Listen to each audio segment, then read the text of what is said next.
সুমন, বরগুনাকে তো ডেঙ্গুর হটস্পট বলা হচ্ছে, এখনকার পরিস্থিতি কেমন দেখছেন জানাবেন আমাদের।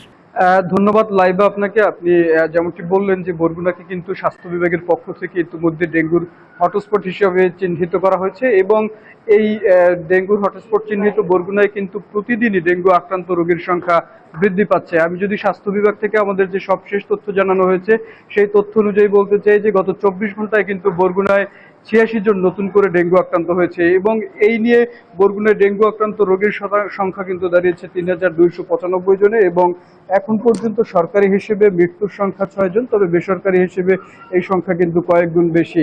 এবং বর্তমানে বরগুনা সদর হাসপাতাল এবং উপজেলা যে স্বাস্থ্য কমপ্লেক্সগুলো রয়েছে সেই স্বাস্থ্য কমপ্লেক্সগুলোতে কিন্তু 223 জন রোগী চিকিৎসাধীন অবস্থায় আছে বলে আমাদেরকে জানানো হয়েছে। এবং আমরা যদি একটু রোগীদের ধারণ ক্ষমতার বিষয় বলি, বরগুনা 250 শয্যা যে হাসপাতালটি রয়েছে এই হাসপাতালে প্রতিদিনই কিন্তু যে পরিমাণ ধারণ ক্ষমতা রয়েছে রোগীর, সেই ধারণ ক্ষমতার দ্বিগুণ রোগী চিকিৎসা নিচ্ছে এবং রোগীদের চিকিৎসা নিতে গিয়ে কিন্তু ঠাঁই হচ্ছে হাসপাতালের মেঝে এবং বারান্দাতে।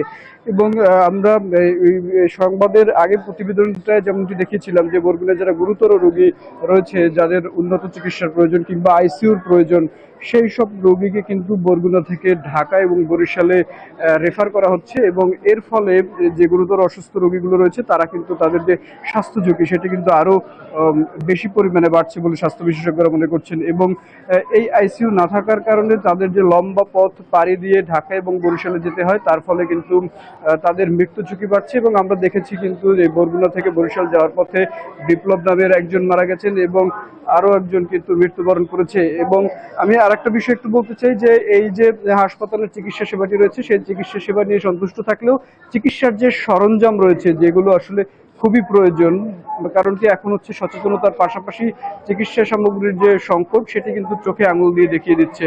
তো বরগুনাবাসীর এবং হাসপাতাল যারা চিকিৎসা নিচ্ছেন তাদের সকলের দাবি এই চিকিৎসা সরঞ্জামগুলো যদি জনবল সহ সরবরাহ করা হয় তাহলে কিন্তু এখানে ডেঙ্গু রোগীদের চিকিৎসা প্রদান করা সম্ভব হবে।